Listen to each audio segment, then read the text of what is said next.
Mein Name ist Karl-Heinz Schmidt. Ich habe vor 57 Jahren begonnen, mich mit der Biologie der Meisen zu beschäftigen.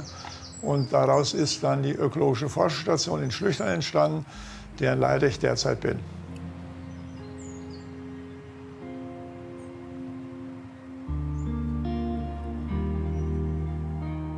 Also diese Untersuchungen im Freiland beziehen sich auf verschiedene Untersuchungsgebiete, in denen insgesamt 1500 Nistkästen hängen, die von Vögeln, Insekten und Siebenschläfern und so weiter bewohnt werden. Und alle diese Daten, die wir in wöchentlichen Untersuchungen dort zusammentragen, die werden hier sortiert und in entsprechender Auswertung so dargestellt, dass man da entsprechend später auch Publikationen sowas mitmachen kann.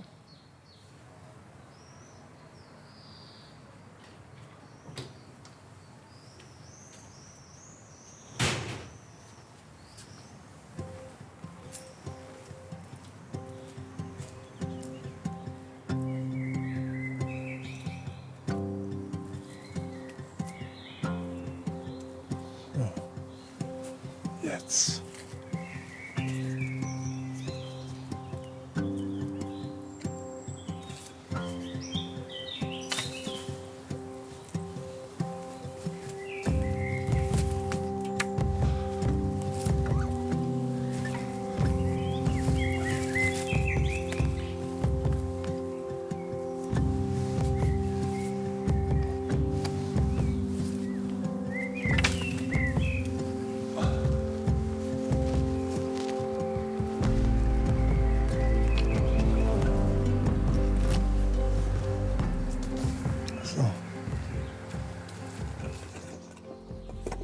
Ein Netzfang, der ist natürlich nur attraktiv, wenn entsprechende Vögel durch eine Futterstelle angelockt werden. Was allerdings bemerkenswert ist, dass so eine Futterstelle die Vögel nicht dauerhaft an der Futterstelle festhält, sondern trotz guten Nahrungsangebotes wandern die Vögel weiter. Und wenn man jeden Tag fängt, fängt man jeden Tag neue Vögel. Das heißt mit anderen Worten, auch Vögel, die in Vortagen da waren, sind nicht geblieben, sondern wandern ab.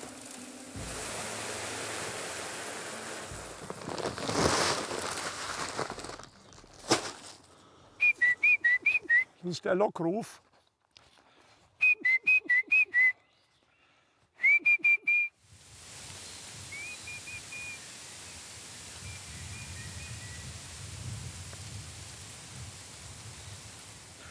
Also eigentlich ist die Initialzündung vor 70 Jahren passiert. Als ich nämlich in der Grundschule war, haben wir im 3. oder 4. Schuljahr im sogenannten Werkunterricht oder Sachunterricht haben wir aus hohlen Baumstämmen Nistkästen gebaut. Und ich sehe mich also noch heute im hohen Gras liegen und voller Faszination zuschauen, wie die Vögel im 2-Minuten-Turnus über 15 Stunden ihre Jungen füttern. Und das war sozusagen das Schlüsselerlebnis, was mich zur Ornithologie, zum Biologiestudium und dann auch zu dem Meisenprojekt schließlich gebracht hat.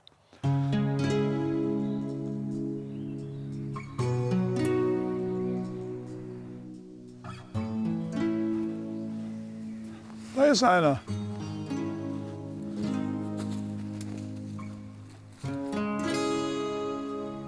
Das ist eine Sumpfmeise, eine relativ seltene Art im Vergleich zur Kohl- und Blaumeise, hat aber keinen Ring, das heißt, muss beringt werden. So, man muss den Vogel erstmal aus der Tasche herausheben und wird dann zwischenzeitlich in einen Beutel gesteckt, wo er genügend Luft bekommt und sich in der Dunkelheit aber relativ schnell beruhigt. Ja.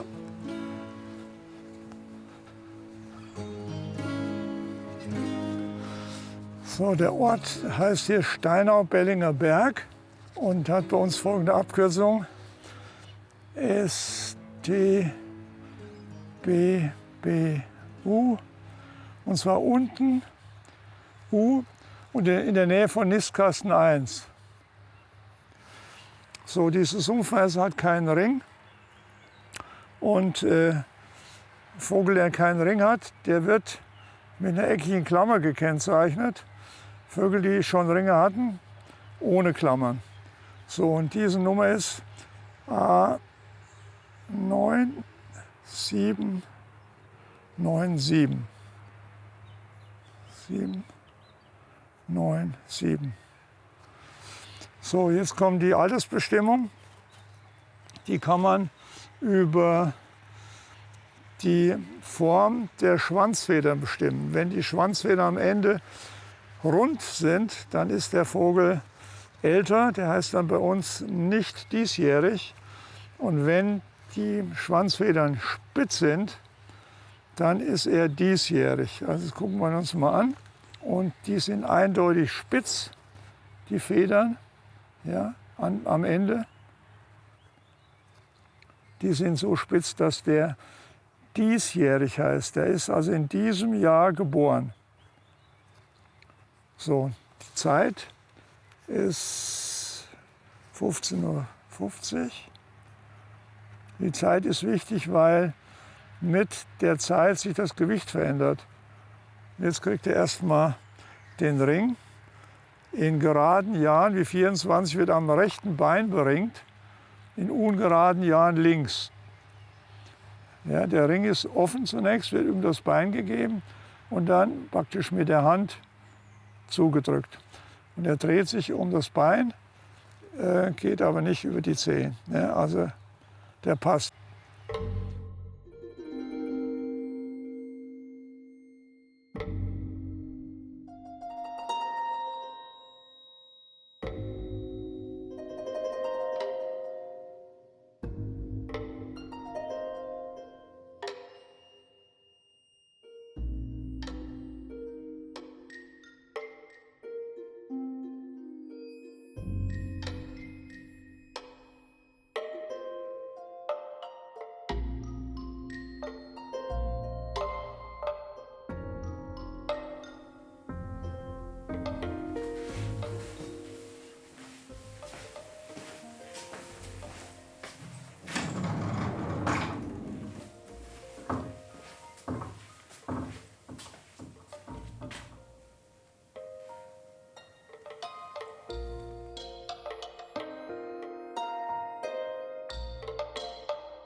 Für jeden Nistkasten in dem Gebiet hier wird jeweils ein Blatt, das jetzt zum Beispiel angelegt ist, der Nistkasten 2. Und hier werden alle Daten vom 10.04. bis 5.06. in Wochenabständen aufgetragen. Hier sind die Ringe der Vögel festgelegt. Da sind nochmal ihre Einzelgewichte aufgenommen. Das heißt, FF heißt fast Flücke. Und das Zeichen, diese 3 Pfeile nach oben, heißt Hurra, die Vögel sind ausgeflogen. Also solche Erfassungen gibt es dann von allen Nistgästen. Und das ist nur ein einziges Jahr. Und hier in dem Ordner sind so 3 oder 4 Jahre zusammengefasst. Und insgesamt trägt die Untersuchung aber, wie sie hier auf dieser Wand zu sehen ist, insgesamt 57 Jahre. Und das zeigt also ein Datenmaterial, was etwa um die 30 Millionen Daten erfasst.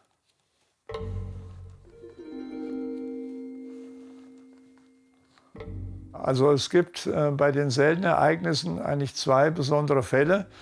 Ein Fall besteht darin, dass 2 Kohlmeisen in einem Nistkasten gebrütet haben. Und der zweite Fall ist, dass eine Kohlmeise in einem Nistkasten 2 Nestmulden gebaut hat und in die beiden Nestmulden jeweils Eier gelegt hat und die abwechselnd bebrütet hat. Und das hätte man vorher nicht für möglich gehalten.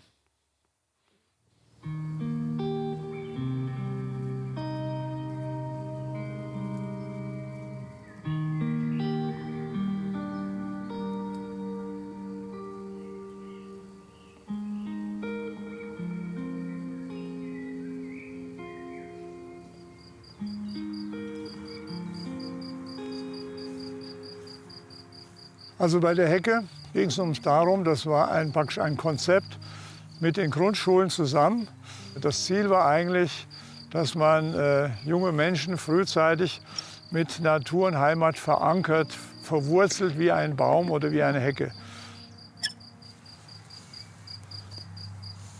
Und natürlich hat die Hecke selbst eine ganze Menge von ganz wichtigen Elementen. Sie ist ein ordentlicher Brutplatz für Vögel, dann über die entsprechenden Früchte, Nahrung für die Vögel und zum anderen auch für viele Insektenarten als Blühgebiet.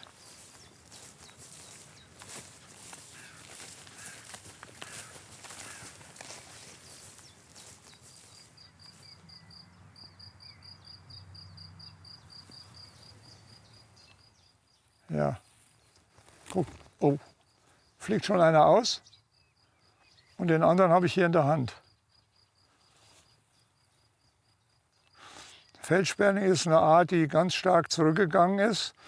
Und früher hatten wir hier deutlich mehr Brutpaare und jetzt haben wir praktisch nur noch 2 oder 3. Also das ist eine bedenkliche Entwicklung. Aber die beiden sind hier auf jeden Fall erfolgreich. Die können wir auch quasi fliegen lassen.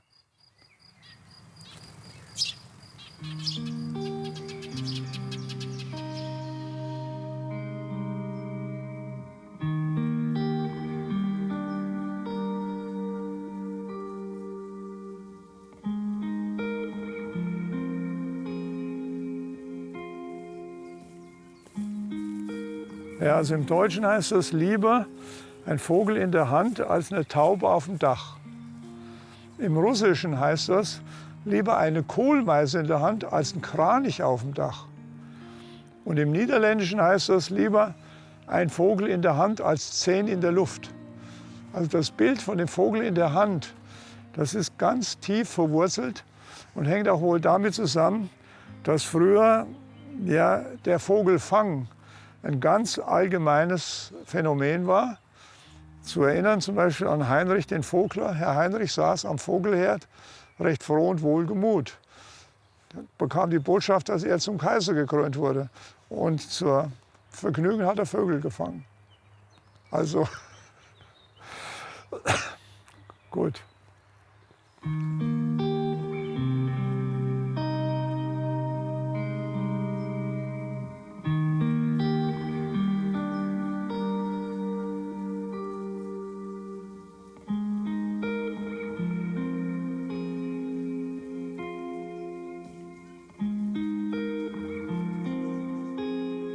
Angesichts der Tatsache, dass Wissenschaftler über Forschungsmittel zum Teil die Millionenhöhe verfügen und wir uns als kleiner gemeinnütziger Verein am Leben erhalten müssen, sind wir natürlich stolz darauf, so ein Datenmaterial gesammelt zu haben, was sich also mit jeder wissenschaftlichen Arbeit vergleichen kann. Insgesamt haben wir hier 140 Arbeiten als Diplom-, Staatsexamen, Doktorarbeiten anfertigen lassen. Das ist etwa 10% unseres ganzen Datenmaterials, über das wir verfügen, was noch einer Auswertung harrt, sozusagen. Eine, die hat sich mit den Siebenschläfern beschäftigt und gefragt, wie der Klimawandel sich auf diese Siebenschläfer auswirkt. Und das kurze Ergebnis ist, wider Erwarten reagieren die Siebenschläfer, die hier 1 Meter tief im Boden überwintern, stärker auf die Frühjahrserwärmung und den Klimawandel als zum Beispiel die Vögel. Und das macht ein Problem, weil die Konkurrenz dann zwischen den Siebenschläfern und den Vögeln massiv verstärkt wird, was für die Vögel natürlich dann weitgehend tödlich ausgeht.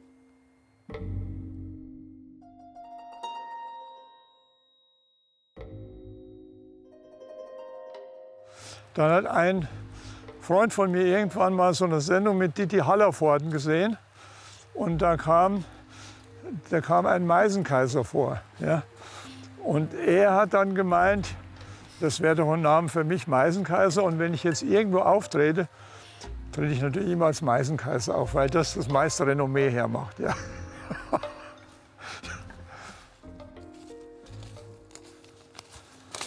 Ja, ich könnte ja mal einfach sicherheitshalber hier gucken, bevor wir leer laufen. Nein, da ist nichts.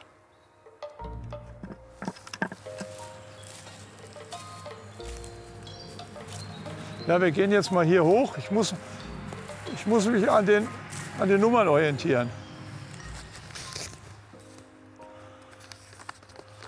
48 ist da oben, 48, 49. Ach, das ist gut.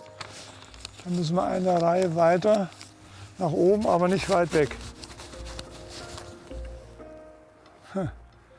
Nee.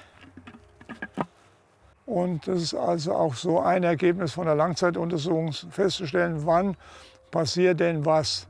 Wir hatten ja diese massiven Niederschläge. Und was die Siebenschläfer betrifft, besteht durchaus die Möglichkeit, dass viele, die tief im Boden überwintert haben, dass die ertrunken sind. Das heißt, wir rechnen dieses Jahr mit einem relativ geringen Siebenschläferbestand aufgrund dieser massiven Niederschläge, die wir hatten.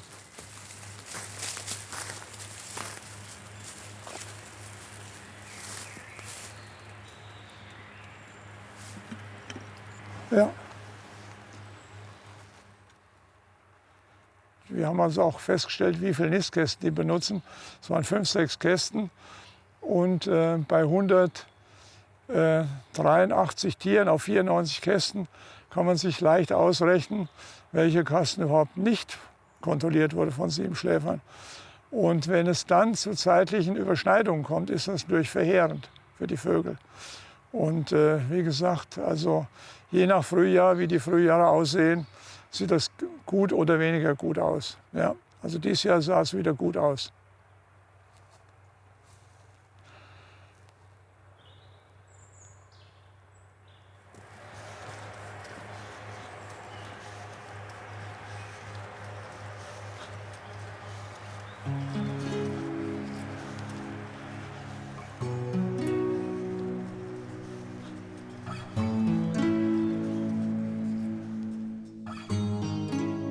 Von allem Anfang an waren Schüler in das Projekt eingebunden.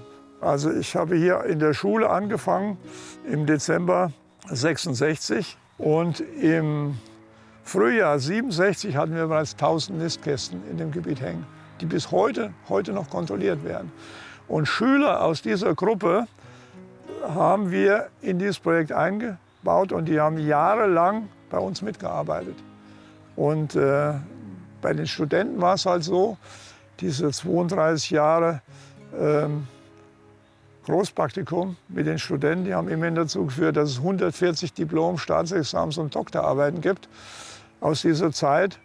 Und das wäre nie möglich gewesen, wenn es nicht sozusagen speziell von meiner Seite aus, ein ganz besonderes Anliegen gewesen wäre, andere in das Projekt einzubinden. Es gibt nämlich einen Satz, der heißt, man kann eigentlich nur jemanden entzünden, wenn man selbst brennt. Und das ist sozusagen ein Merkmal, das bis heute bei uns vorhanden ist. Das ist jetzt übrigens der Regenruf des Buchfinks. Was wir da hören. Trüb, trüb, sagt er.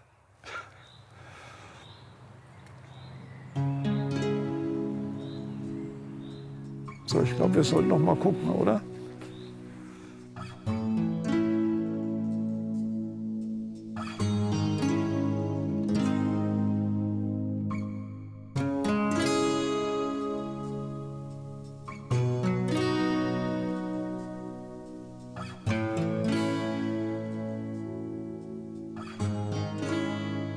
Also Kinder, die einmal einen Vogel so auf der Hand gehalten haben, die vergessen das nie in ihrem ganzen Leben.